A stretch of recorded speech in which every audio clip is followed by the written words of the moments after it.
Hello everyone out there.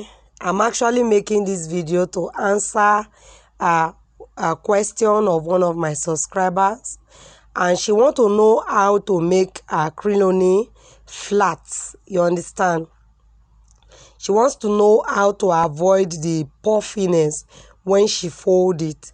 So because of that question, if I answer it just like typing to answer, she might not get it correctly. So for that reason, I'm doing the practical work of how to flatten your crinolini or create some styles with your crinolini using the iron. Actually, to fold the crinolini, you can also use your UHU glue, but I think the best that I do is to work with the iron. Most people believe that the crinolini is a plastic, and because it is plastic in nature, of course, hot iron will probably melt it. You are correct. That is when the hot iron will only melt it when the iron is very hot. Very hot. Just being hot, it will not melt, but very hot, it will melt. So I'm working with iron. I'm not using the UHU gum. She actually asked me how to use the UHU gum or how to flatten, but I think introducing you to the use of iron will be the best that you use to achieve it. So what I'm doing right now, I have a video on how I made this style already, just that I did not show how to flatten the crinolini, and that's what I'm doing right now. So you can see I have just ironed this crinolini now, and you know the intensity of the iron depend on the product. If not, I would have just explained that my iron is in number 4. You know that the iron is numbered 1 2 3 to 6. 6 is the hottest. Right now I am in 4, so most times I be in 4 and sometimes I will be in 3 to iron, you understand? And it will not melt it, because this my iron is not that type that just get hot anyhow. It will not melt it at all. So I'm in 4. The reason is sometimes when it is too low, you will not be able to get it flat, and when it is too hot, it will melt. But the level I usually maintain when I'm ironing my crinolini is that 4 or 3. So I'm just ironing. I'm just showing you how I iron. So the first method I am using now is just to flatten and then form that curve. So I have ironed one.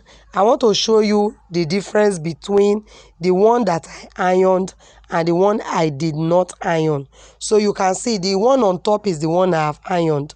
You see how flat it is, and then you can see the one underneath.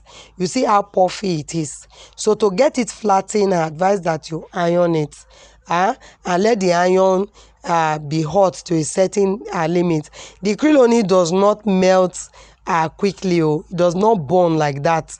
It's not as we are just scared that, oh, this is a plastic, it will melt. No, it does not. It does not melt like that.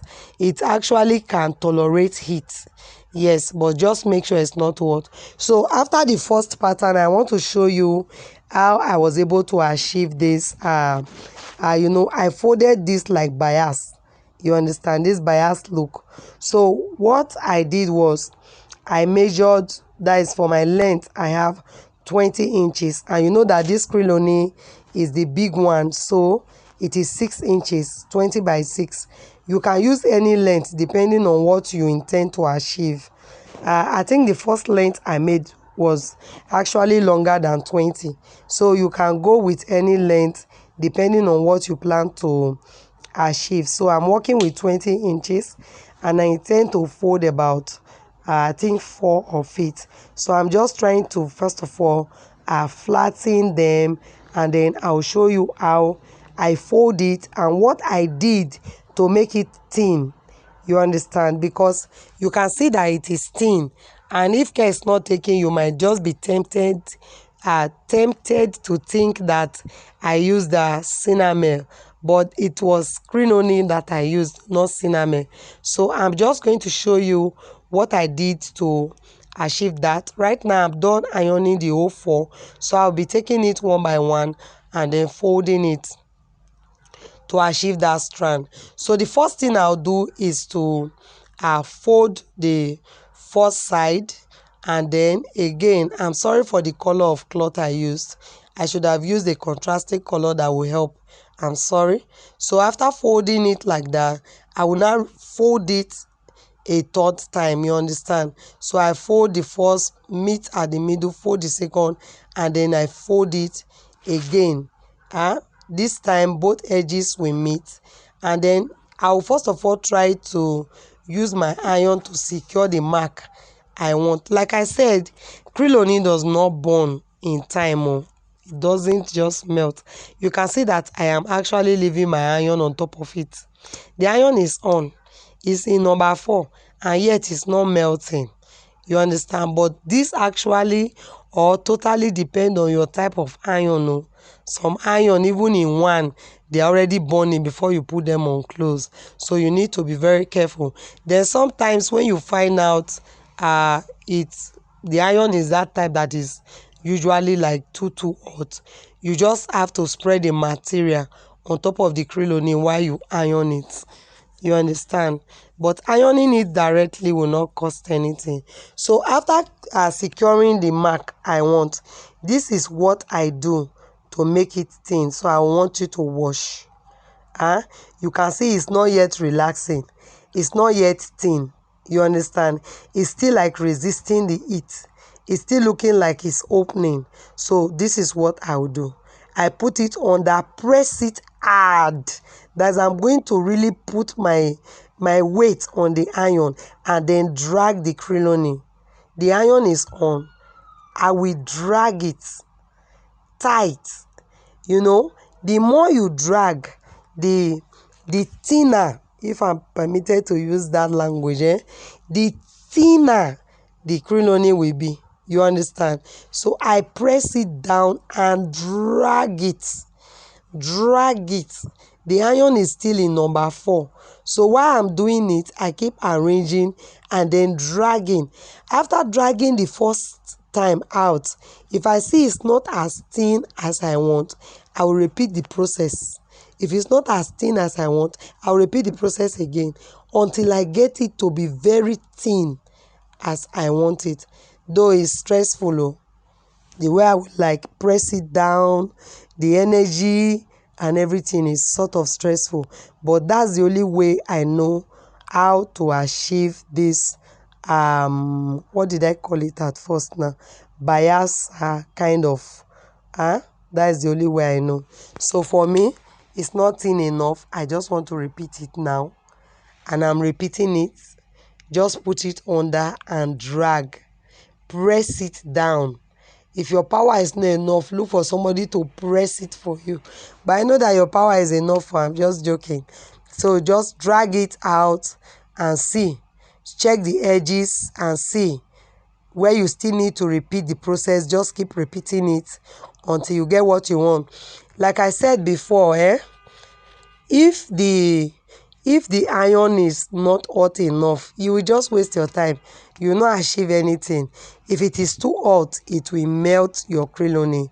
So you just have to be on the safe side to see. Master your iron. Know your iron and let your iron know you. And you will do the best with it.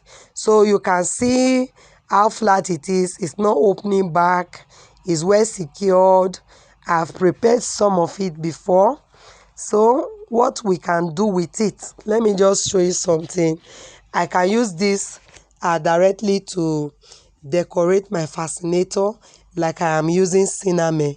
I can combine it like I'm using cinnamon, and it comes out beautifully. I do hope you love it too.